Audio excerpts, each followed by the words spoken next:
सिद्ध श्री गणनायक जी सब लायक जी, हमने तो ले लई शरण तुम्हारी।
सबरे जग की तू है महतारी।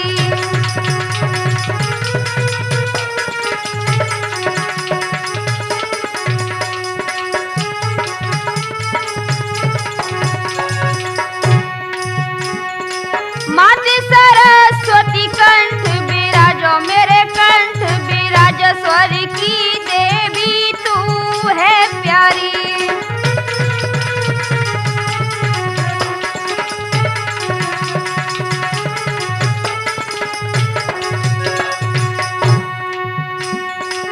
संगीता तो टेरी रही, मैया टेरी रही, राठौर करे के सिट की तैयारी।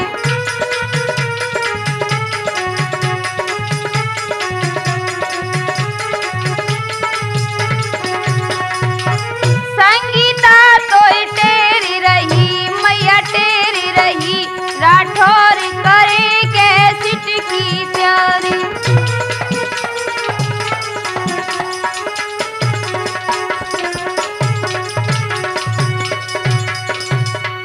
परम आदरणीय हमारे भाई बहनों माताओं, आज मैं राठौर कैसेट के माध्यम से दिल को हिला देने वाला नवीन प्रोग्राम गरीब की बेटी आपके समक्ष प्रस्तुत कर रही हूँ। तो आइए सुनते हैं।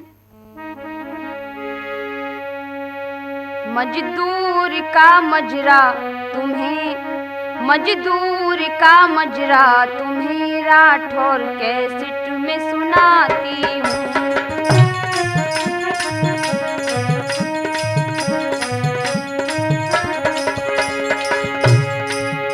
होती है गरीबी कैसी बला, होती है गरीबी कैसी बला, मैं गा कर तुम्हें बताती हूँ। होती है गरीबी कैसी बला, मैं गा कर तुम्हें बताती हूँ।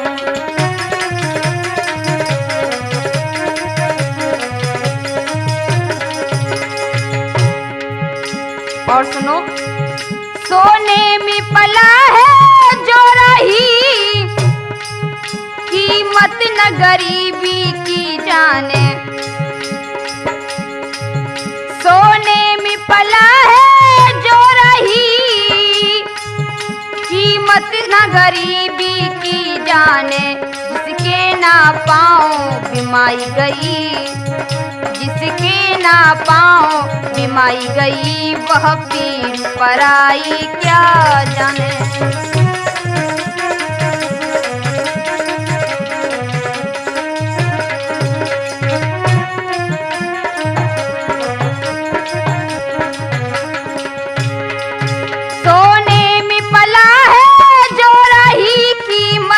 गरीबी की जाने, जिसके ना पाँव बिमाई गई, वह पीर पराई क्या जाने।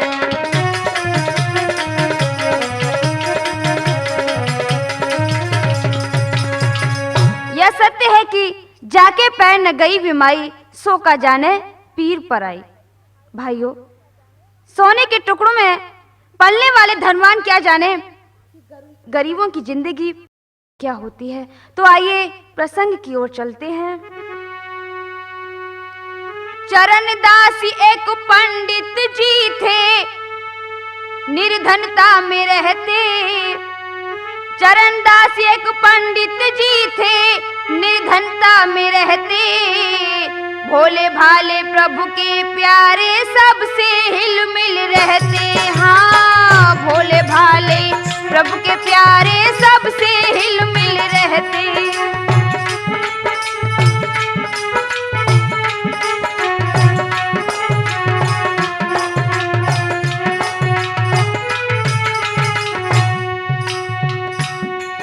श्रोताओं, एक चरणदास जी तो थे, वो निर्धनता में रहते थे, बहुत अच्छे स्वभाव के थे।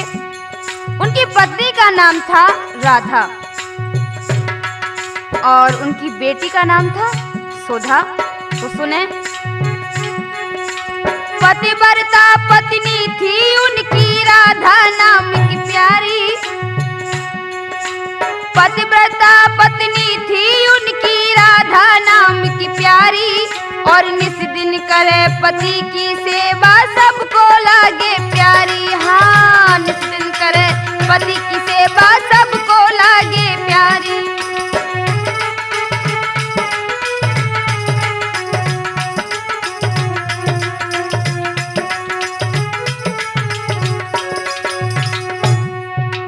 आई घोर गरीबी, इन पे संकट था अति भारी।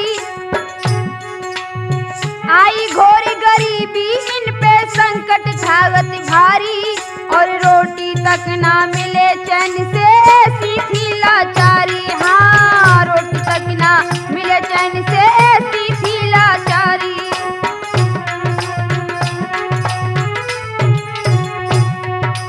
महामास के शीत को दोनों मुट्ठी बांध के सहते। महामास के शीत को दोनों मुट्ठी बांध के सहते, और भोले भाले प्रभु के प्यारे, सबसे हिल मिल रहते। हाँ, भोले भाले प्रभु के प्यारे, सबसे हिल मिल रहते।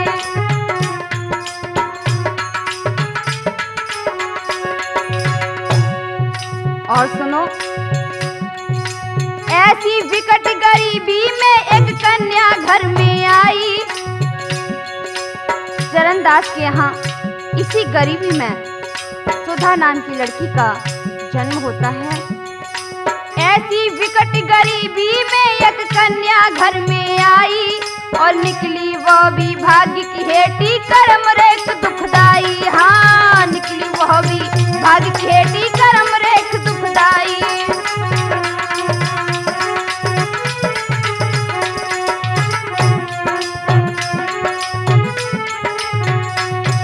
और सियानी भई सुता मेरे भैया, रूप न बरनो जाई। और लक्ष्मी की मूरत बिटिया के, सब ही मन समाई। हाँ, शादी योगी भई मेरे लाली, दोनों सलाह मिलाते। शादी योगी भई मेरी लाली, दोनों सलाह मिलाते। और भोले भाले प्रभु के प्यारे, सबसे हिल मिल रहते। हाँ, भोले भाले।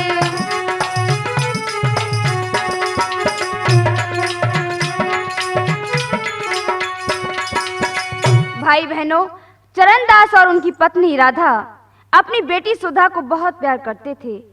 जब सुधा शादी योग्य हो गई तो उन्हें शादी की चिंता हुई। पति पत्नी ने एक दिन सलाह मिलाई और क्या बोले, अरे अब किसके द्वारे जाऊं,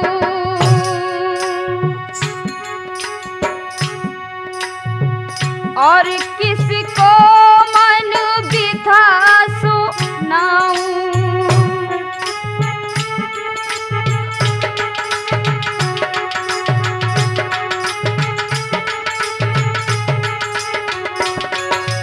राधा, इस गरीबी में मैं कहाँ जाऊं? मैं अपनी बिटिया के लिए कहाँ वर ढूंढूं? अरे बिटिया को वर कहाँ पाऊं, पाऊं, पाऊं,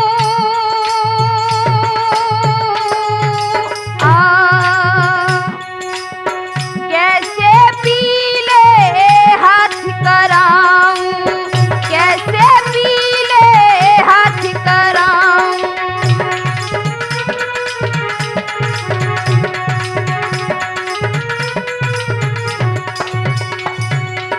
हे भगवान, आज मेरी बिटिया शादी योग्य हो गई है, भला मुझे भरपेट भोजन नहीं मिलता, न तन ढकने को कपड़े हैं। अब मैं बेटी के लिए पीले हाथ कैसे करूं? वे बेचारे दोनों दिन रात बड़ी चिंता में रहते हैं। हे भगवान, गरीबी किसी को न देना। स्वार्थ की अंधी दुनिया में बेटी भगवान किसी को न दे, और बेटी दे तो दौलत दे, कंगाली नाथ किसी को न दे।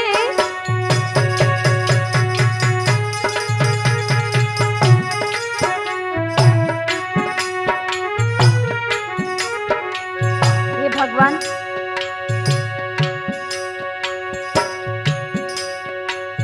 किसी भी गरीब के यहाँ बेटी का जन्म ना हो तो अच्छा है, और अगर बेटी का जन्म होता भी है तो उस गरीब को दौलत दे भगवान। शादी में दहेज जो मांगे, कैसे होते इंसान है वे, संगीता सत्य बयान कहे, इंसान नहीं है वान है वे।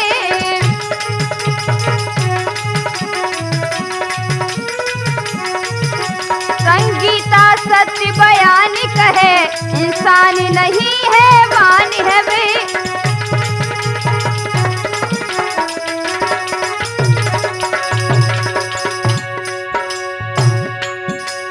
स्वार्थ की अंधी दुनिया में बेटी भगवान किसी को न दे, और बेटी दे तो दौलत दे, कंगाली नाथ किसी को न दे।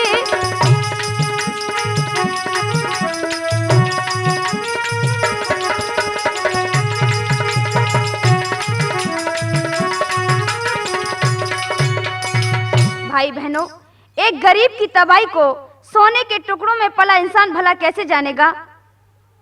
आज हमारे देश में ऐसे हैवानों की कमी नहीं है जो अपने बेटों की शादी में गरीब बेटी वाले से दहेज मांगते हैं। यह दहेज की बीमारी हमारे देश में सुरसा की तरह मुंह फैला चुकी है। गरीब पिता अपनी बेटी के पीले हाथ करने के लिए दर दर की ठोकरें खाता है, अपना पेट काट के दहेज देता है, फिर भी दहेज लोभियों का पेट नहीं भरता। भाइयों, आप जानते हैं कि आज हमारे हिंदुस्तान की नारियां जो कभी सीता, अनसुईया, सावित्री आदि देवी की तरफ पूजी जाती थी, वह आज दहेज के दानवों के हाथों अंगारों में जलाई जाती हैं। ध्यान देकर सुने। ओ दहेज के ठेकेदारों, तुम्हें अकल कब आएगी? ये दहेज की बीमारी भारत से किस दिन जाएगी?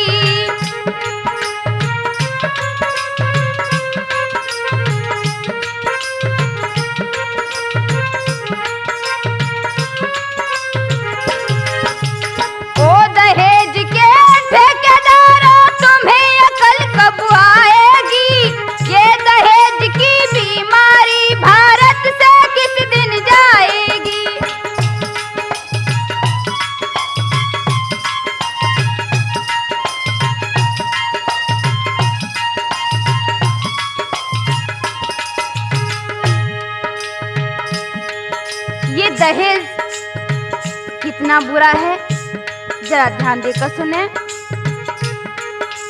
रोग असाध्य है दहेज का, घर घर इसका रोगी है, ये दहेज नहीं छोड़ सकेगा जो इसका रस भोगी है।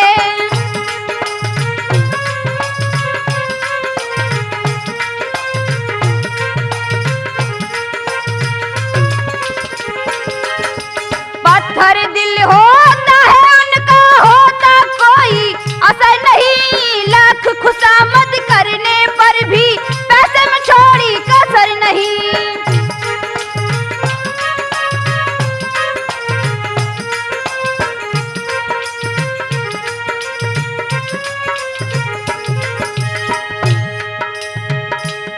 अगर कोई गरीब अमीर घर का लड़का देखता है तो वह गरीब चाहे कितनी भी खुशामद करे, चाहे कितना भी पैसा दे, लेकिन कहने को यही होता है कि गरीब की बेटी आई है।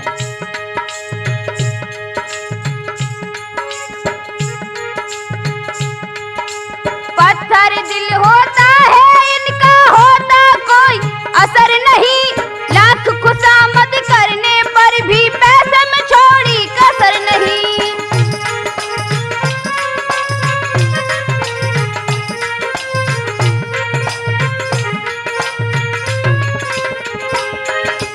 जाने धन की तृष्णा किस दिन जड़ से मिटने पाएगी, हाँ जड़ से मिटने पाएगी, ये दहेज की बीमारी भारत से किस दिन जाएगी।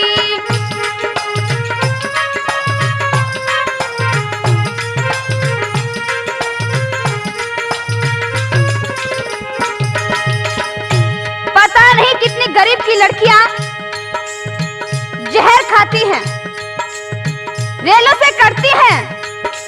क्यों? क्योंकि उनके पिताजी के पास इतना दहेज नहीं होता जो अपनी बेटी को दहेज दे सकें। आज हजारों कन्याओं को जहर निगलते देखा है, आज हजारों अबलाओं को रेल से कटते देखा है।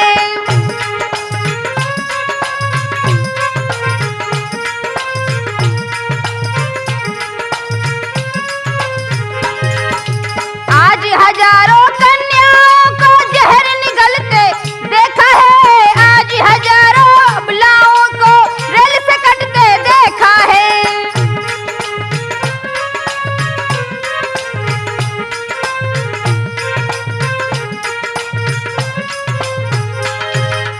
आज हजारों कन्याओं का सुहाग छूटते देखा है, आज हजारों कन्याओं को आग लगाते देखा है।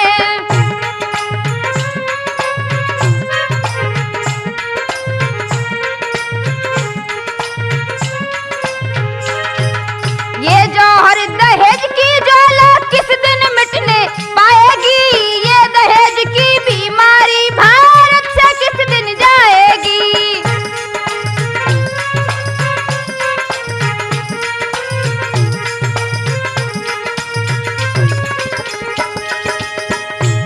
आजकल तो श्रोताओं उल्टा हाल हो गया है, जरा ध्यान देकर सुने। लड़कों का भी हुआ प्रमोशन, मांग से हम ये करते हैं, कहते मुझे दहेज चाहिए, ना देने पर लड़ते हैं।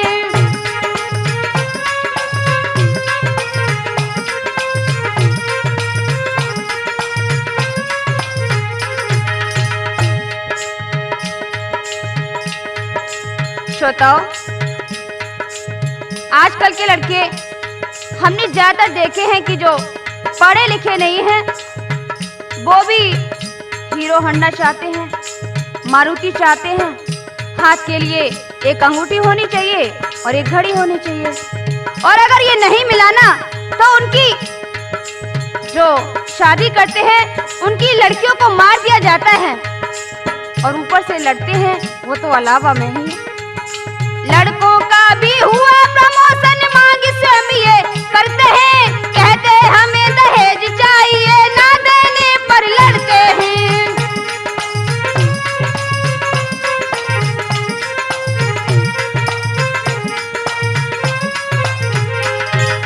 सुशील बधू घर जा करके वो रोज सताई जाती है, अपने बाप की मजबूरी पर रोज रुलाई जाती है।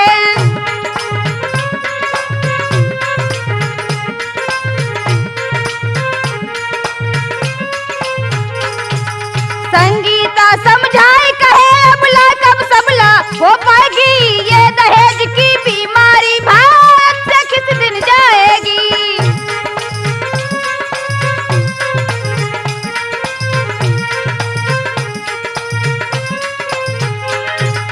ओ दहेज के ठेकेदारों तुम्हें अकल कब आएगी, ये दहेज की बीमारी भारत से किस दिन जाएगी।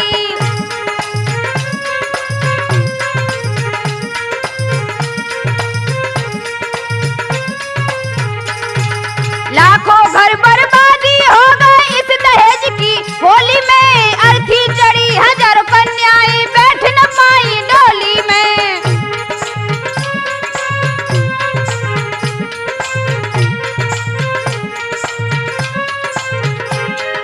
संगीता समझाए कहे अबला कब सबला हो पाएगी, ये दहेज की बीमारी भारत से किस दिन जाएगी।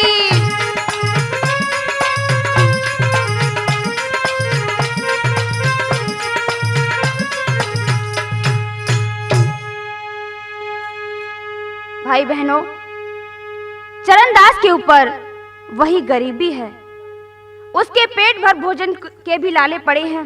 ऐसी दयनीय स्थिति में शादी की बात तो करना दूर रहा, कोई पास भी नहीं बैठने देता। ध्यान रहे। ओ देने वाले गरीबी न देना, गरीबी जो दे बदनसीबी न देना। ओ देने वाले गरीबी न देना, गरीबी जो दे बदनसीबी न देना।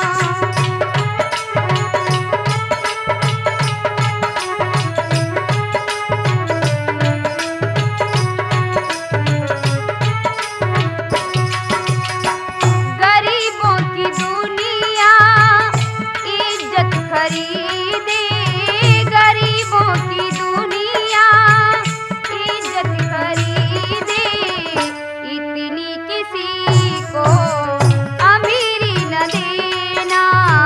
ओ देने वाले गरीबी न देना, गरीबी जो दे बदनसीबी न देना।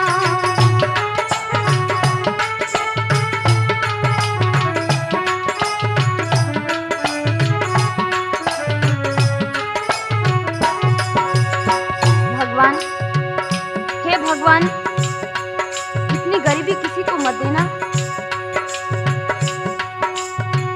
तेरी रहमतों से दुखी घर गरीबा, तेरी रहमतों से दुखी घर गरीबा, इतनी किसी को गरीबी न देना। ओ देने वाले गरीबी न देना, गरीबी जो दे बदनसीबी न देना।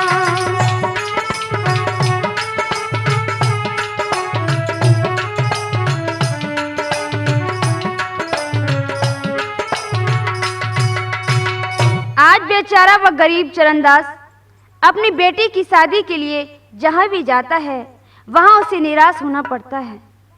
काफी दिन बीत गए, जब उसे कोई घर वर न मिला तो एक दिन निराश होकर वह अपनी पत्नी से बोला, सुनो, अब मैं क्या करूं? दर दर की ठोकर खाकर मैं अब निराश हो चुका हूं, मैं थक गया हूं। सुनो, जिसके भी दर पे जाते हैं वह इतनी मांग मांगते हैं, जितनी उनकी मांगे हैं हम गिनती नहीं जानते।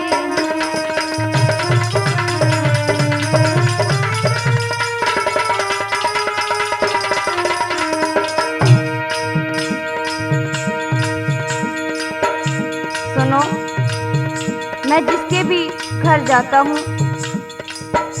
जहाँ भी गया अभी तक, वहाँ इतना मांगते हैं कि मैं तो भूल भी जाता हूँ। बेटी का बुरा नसीब है जो पास न मेरे कोड़ी है, दर दर की ठोकर खाए रहे कोई जग में हमने न छोड़ा है।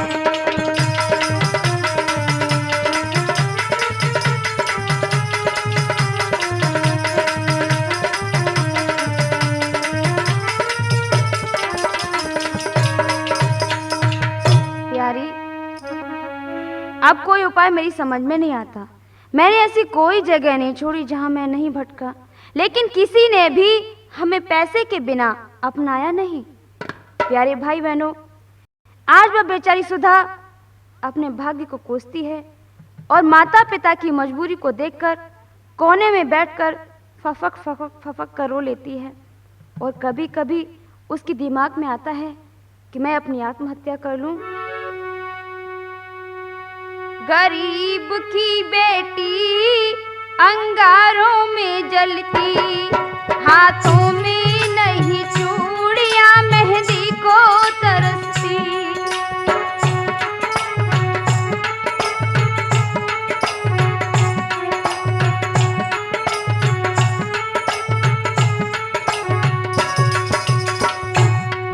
गरीब की बेटी अंगारों में जलती, हाथों में नहीं चूड़ियां मेहंदी को तरसती।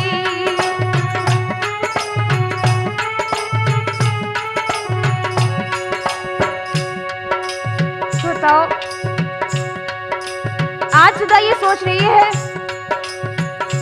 कि मेरे पिताजी के पास कुछ देने के लिए नहीं है, मैं अपनी आत्महत्या ही कर लूं तो ठीक है।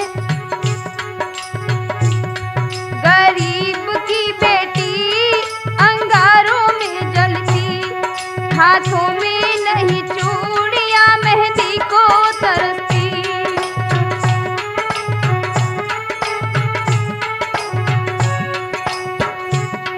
गरीब की कोई भी इज्जत नहीं करता, गरीब की कोई भी इज्जत नहीं करता। भगवान भी गरीब पर रहमत नहीं करता, भगवान भी गरीब पर रहमत नहीं करता।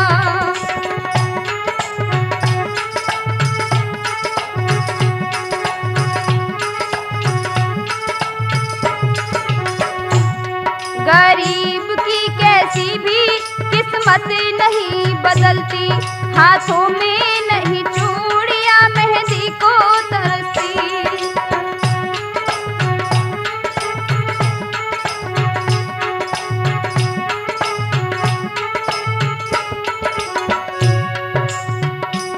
हाथ खाली है ये मांग खाली है, हाथ खाली है ये मांग खाली है।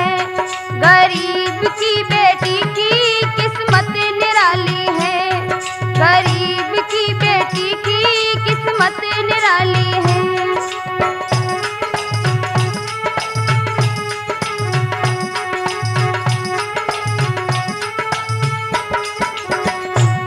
गरीब की कैसे भी किस्मत नहीं बदलती, हाथों में नहीं चूड़ियां मेहंदी को तरसती।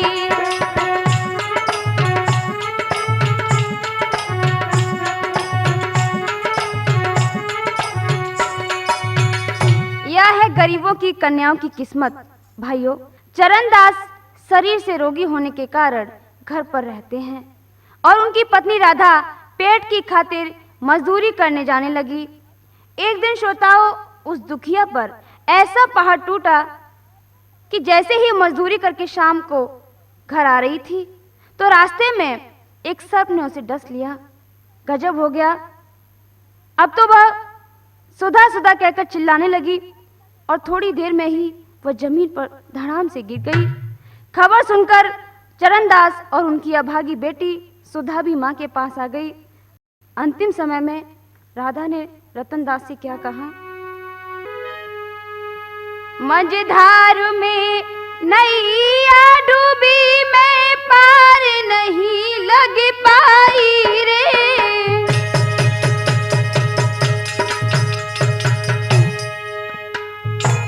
साजन, मुझे माफ कर देना,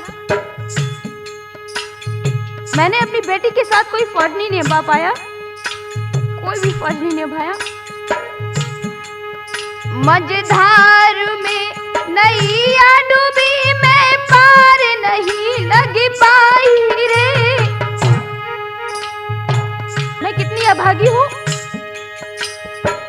मैंने अपनी बेटी के पैर भी नहीं पूछ पाए और मैं इस दुनिया से जा रही हूँ साजन, मैं जा रही हूँ।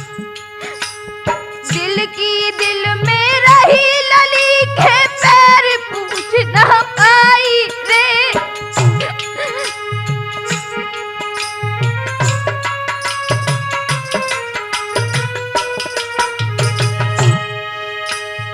मैं तो जा रही दुनिया से बेटी संग,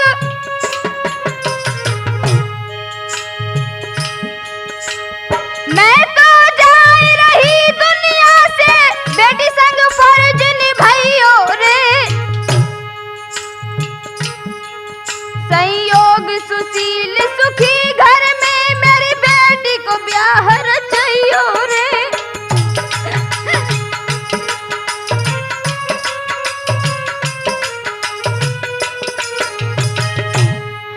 संयोग सुशील सुखी घर में मेरी बेटी को ब्याह रचाइयो रे।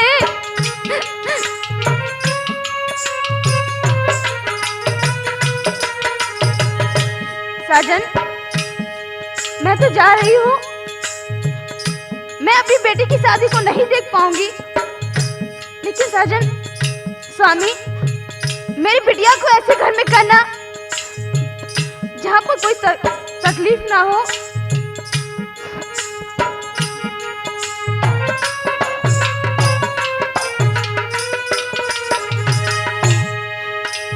कहते कहते बात दुखिया के गया जहर तन छाई रे।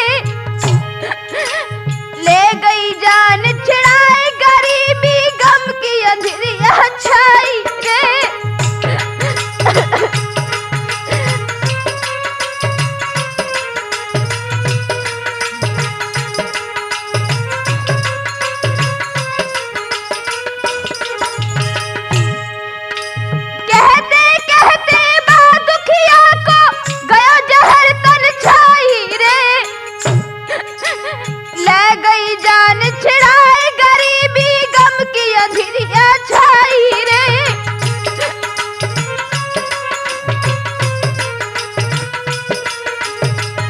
गरीबी, हे भगवान, गरीबी इतनी किसी को मत देना।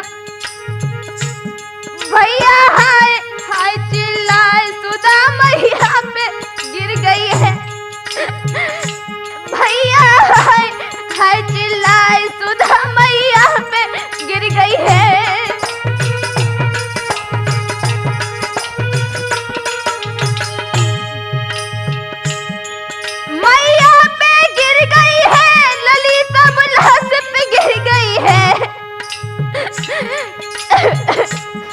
भैया हाय चिल्लाए सुधा मैया पे गिर गई है।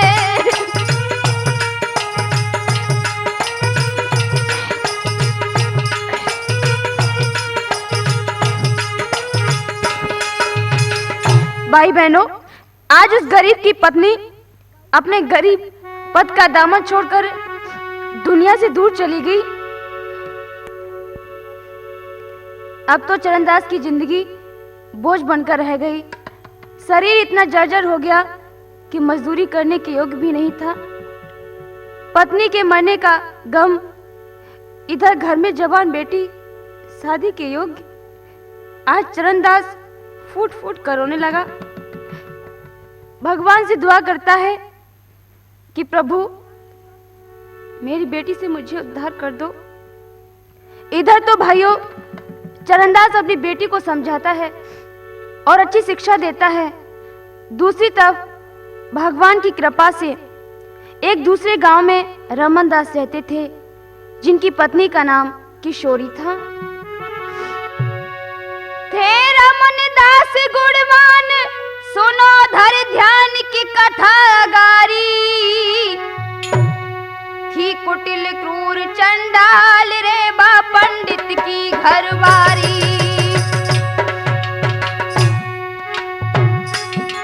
थी कुटिल क्रूर चंडाल रे बा पंडित की घरवारी।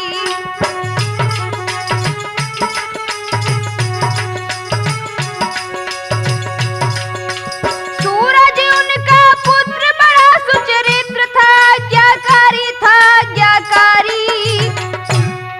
सियानो अब बेटा हुई गए रे शादी की भई तैयारी। सियानो अब बेटा हुई गए रे जगी।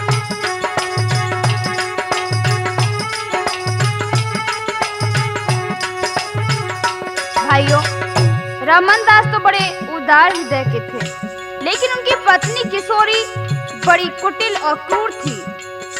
उनका इकलौता पुत्र सूरज था, जो माँ बाप का बड़ा आज्ञाकारी था। उसकी शादी के लिए जब चरणदास रमन दास के पास पहुंचे तो क्या बोले? अरे मेरी बिटिया प्राणन प्यारी, अरे शादी कर ले ओ हमारी।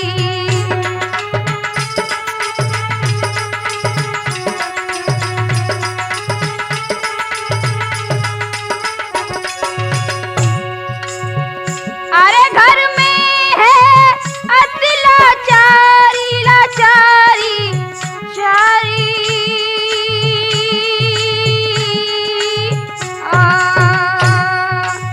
और हम आए शरण तुम्हारी, और हम आए शरण तुम्हारी।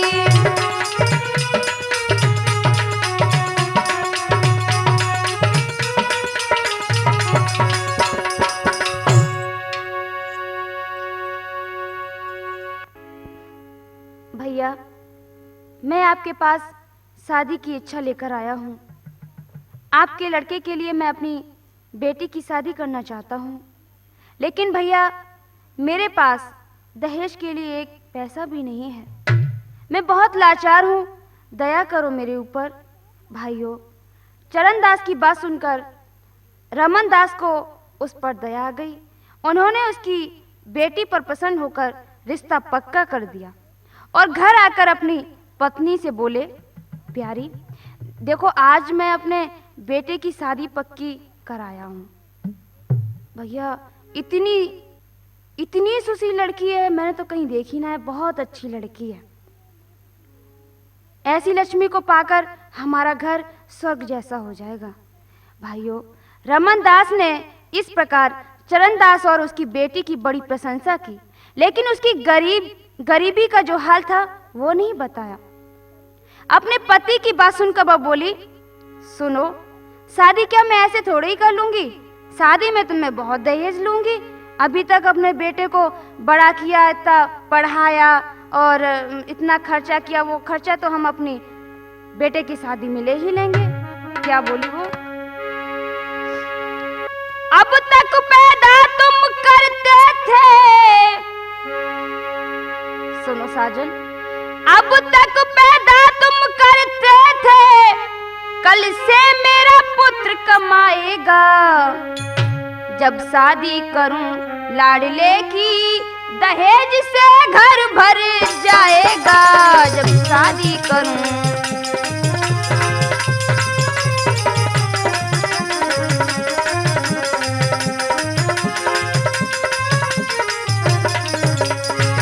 और सुनो, मैं पास किया सूरज ने, मैं पास किया सूरज ने, लाख रुपया मांगूंगी। हीरो हंडा टीवी फ्रिज सामान अलग से मांगूंगी हीरो हंडा।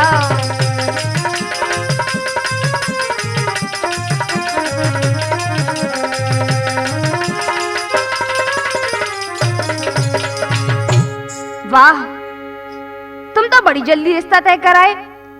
मेरे तो यह एक पुत्र था, शादी के बार बार होती है।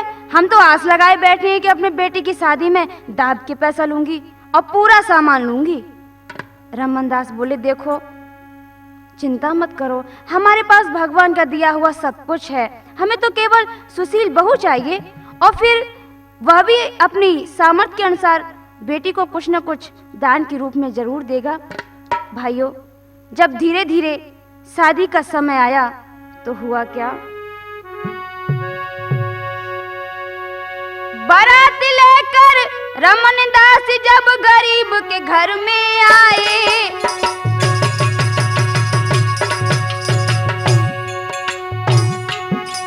घर कुनवा के अब लोग भैया, घर कुनवा के अब लोग भैया फूले नाई समाए।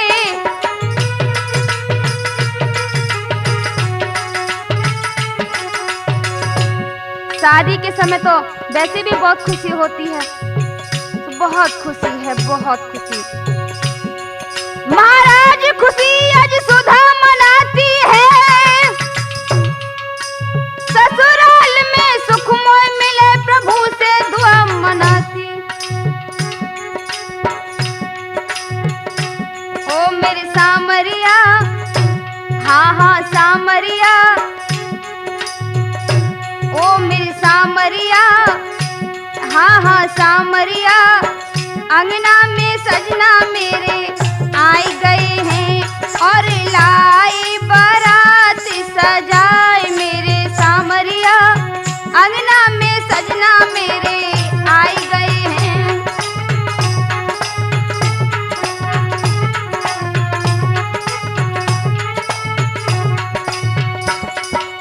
इस प्रकार खुशी खुशी सुधा की भामरियां धनवान कुंवर सूरज के साथ पड़ जाती हैं।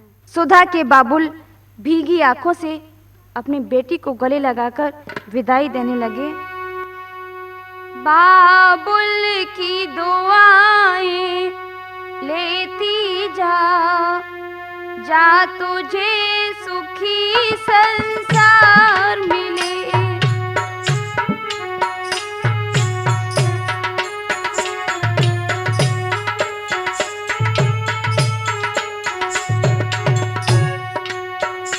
मायके की याद न आए कभी, ससुराल में इतना प्यार मिले।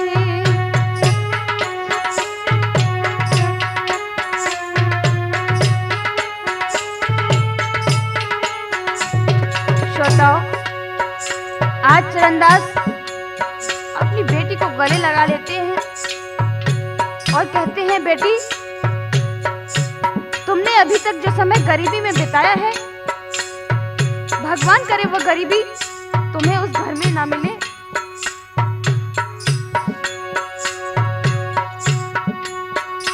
बाबुल की दुआएं लेती जा, जा तुझे सुखी संसार मिले।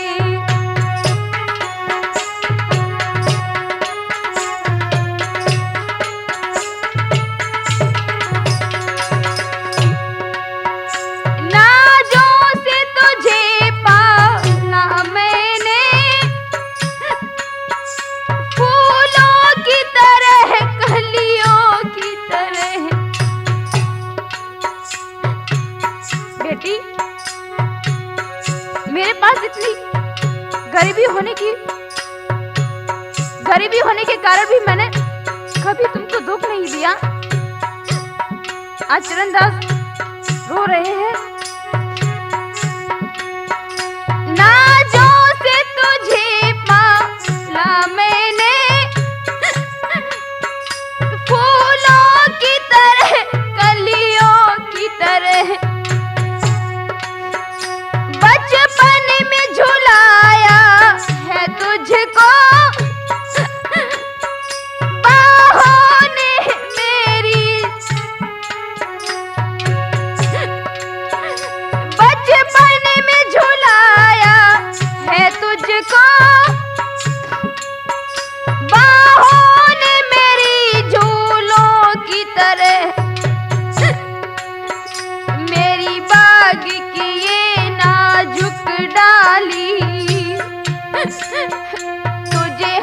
पल नई बहार मिले।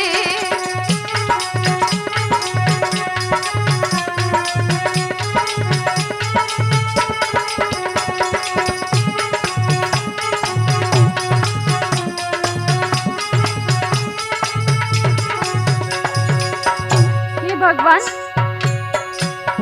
बेटी तुम सुखी रहो, यही मेरा आशीर्वाद है। आगे क्या कह रहे हैं? जिस घर से बंधे हैं भाग्य तेरे, उस घर में सदा तेरा राज रहे। होठों पे हंसी की धूप खिले, माथे पे सिंदूरी बिंदिया रहे। कभी उसकी ज्योत न फीकी हो, तुझे अमर रूप श्रृंगार मिले।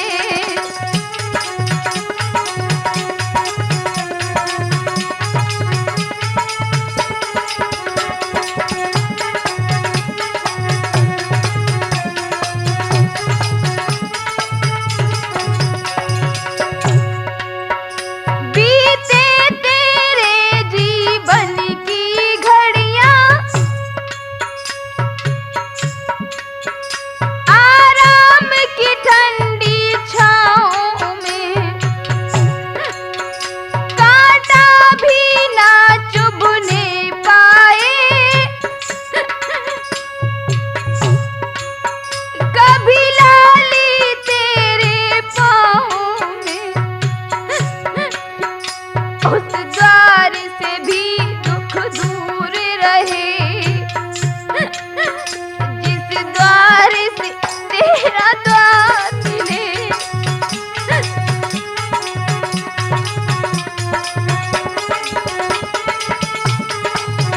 बाबुल की दुआएं लेती जा जा, तुझे सुखी संसार मिले।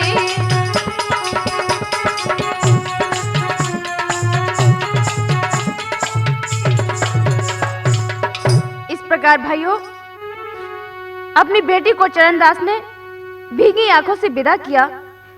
गरीब पिता मात्र अपनी बेटी को ही दहेज के रूप में दे पाया, और कुछ नहीं। आज बेटी सुधा जब अपनी ससुराल आ गई तो क्या हुआ? धन की लोभी सास ने देखा कि यह तो अपने साथ कुछ भी नहीं लेके आई। अब तो बिल्कुल उल्टा हो गया, ये तो नंगा की लड़की है। अरे हाय भगवान, मेरे तो भाग्य फूट गए, मेरे लड़के का तो भाग्य फूट गया। ये क्या हो गया? हम तो बिल्कुल लुट गए जी। क्या हो गया? हम तो, मेरे पास कुछ भी नहीं रहा। अब मैं क्या करूं? श्रोताओं, अब तो वो पिशाचिनी बुरी तरह से उस बेचारी सुधा को तहाने देने लगी। कैसे? मन में अतिरस आए, कहे झुंझलाए पति से बानी। 1,00,000 पे प्रीतम तुमने, अब देखो फेर दयो है पानी।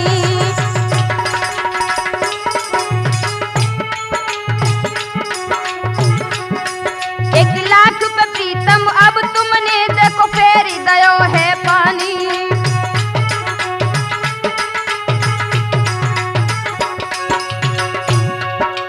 घर से देव निकार न करो, हमारी सजन सुज्ञानी, सजन सुज्ञानी।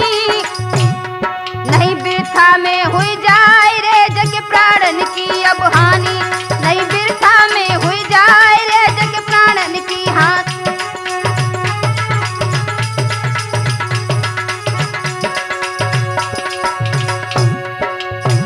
इतनी सुन के पापिन जर गई, मानो अखियन जरे मसाल। और गाली दे के निज सैया को, और बेटा से कही तत्काल।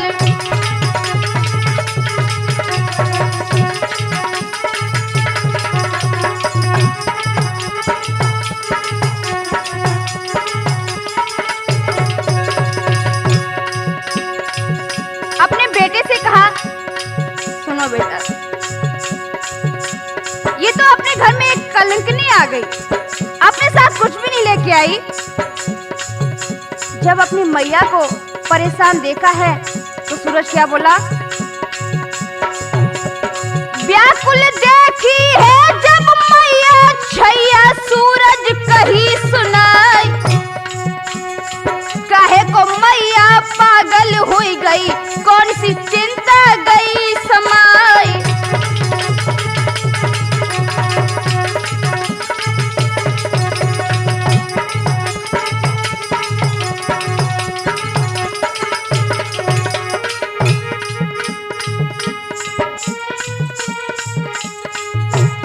मैया दिल को कह दे हाल लला डरवा क्या कारी है, मैया दिल को कह दे हाल लला डरवा क्या कारी है।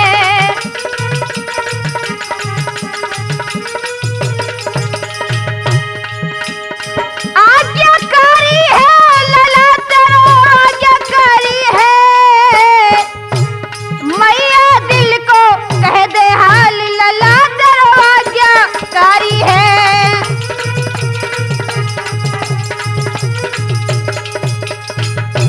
मैया मैया क्या बात है, तुम इतनी परेशान क्यों हो?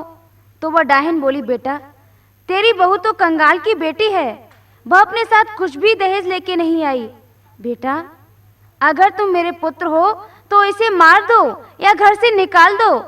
सूरज कहने लगा, माँ तुम ये क्या कह रही हो, पैसा ही सब कुछ नहीं होता, सुधा तो बड़ी सुशील है, घर की लक्ष्मी है। इतना कहकर सूरज चुप हो गया। भाइयों एक दिन जब सूरज और उसका पिता बाहर गए थे, उसी समय मौका पाकर उस चांडालिन ने धोखे से खाना बनाते समय मिट्टी का तेल डालकर आग लगा दी और केवाड़े बंद करके बाहर आकर चिल्लाने लगी कि मेरी बहू ने आग लगा ली। जब सुधा के कानों में आवाज पड़ी तो सुधा क्या बोली? सासुल मेरी ने तेल डाल ऊपर से आग लगा दीनी, भागी में बाहर को जब ही दरवाजे की कुंडी दीनी।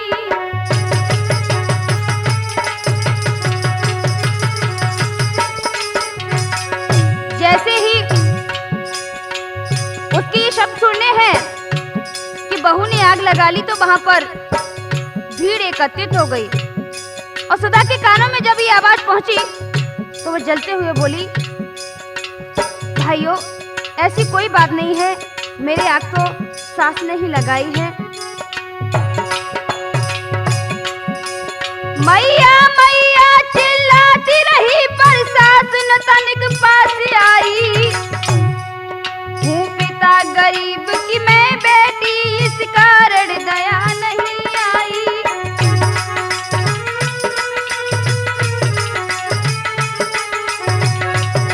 हूँ पिता गरीब की मैं बेटी इस कारण दया नहीं आई।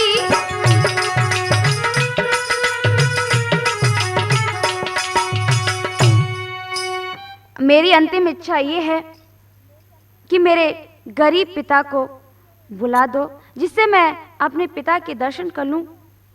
पिता की गरीबी के कारण आज मेरी जान जा रही है। प्यारे भाइयों इधर तो सुधा अस्पताल में भर्ती है और इधर उसके पिता चरणदास को भी बुला लिया। जब चरणदास ने अस्पताल में आकर अपनी बेटी का हाल देखा तो धीरज खोकर क्या बोला, लली मेरी प्राणन प्यारी बिटिया बताए दे दिल को हाल।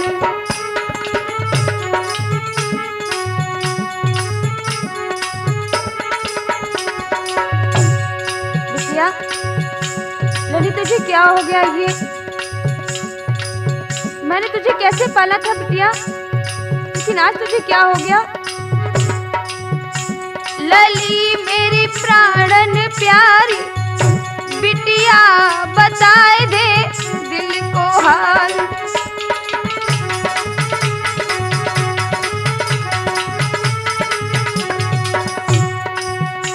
लली मेरी कैसे पालो तो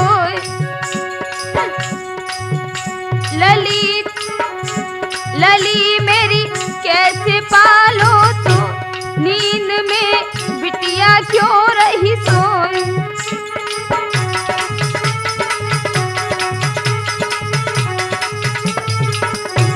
बिटिया आंखें खोल के देखो, मैं आ गया हूँ। तुमने मुझे बुलाया था ना, मैं आ गया हूँ बेटी, आंखें खोल के देखो। लली मेरी कैसे पालो तो, नींद में बिटिया क्यों रही सोए। भाई जातन की ख्वारी, भाई जातन की ख्वारी, बिटिया बताए दे दिल को हाल।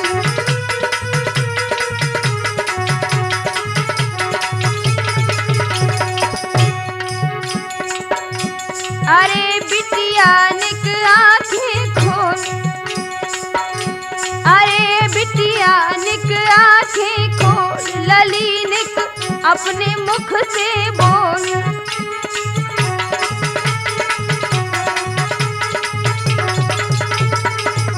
बेटा आंखें खोल कर देखो, कुछ अपनी बात मुझे बताओ बेटा, कुछ बताओ।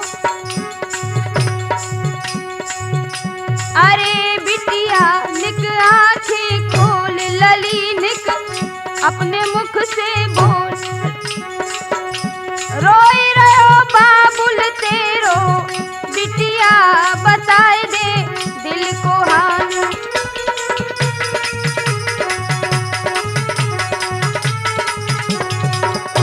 लली मेरी प्राण प्यारी, बिटिया बताए दे दिल को हाल।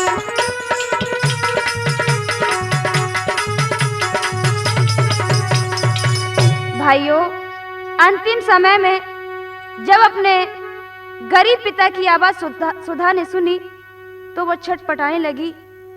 शरीर तो पूरी तरह से जल ही चुका था, आंखें भी खराब हो चुकी थी, अतः अपने पिता को देख न सकी, लेकिन मुंह से टूटती हुई आवाज में बोली, पिताजी। बाबुल तेरी गोदी में खेली, आज तुमसे मुखड़ा मोड़ चली। पिताजी, मैंने अपना बचपन तुम्हारी गोद में बिताया है, तुमने मेरी शादी की और मेरे साथ बहुत दुआएं भी भेजी। मैं वो घर छोड़ के आई, लेकिन आज मैं दुनिया छोड़ के जा रही हूँ। बाबुल तेरी बाहों में खेली, आज तुझसे नाता तोड़ चली।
का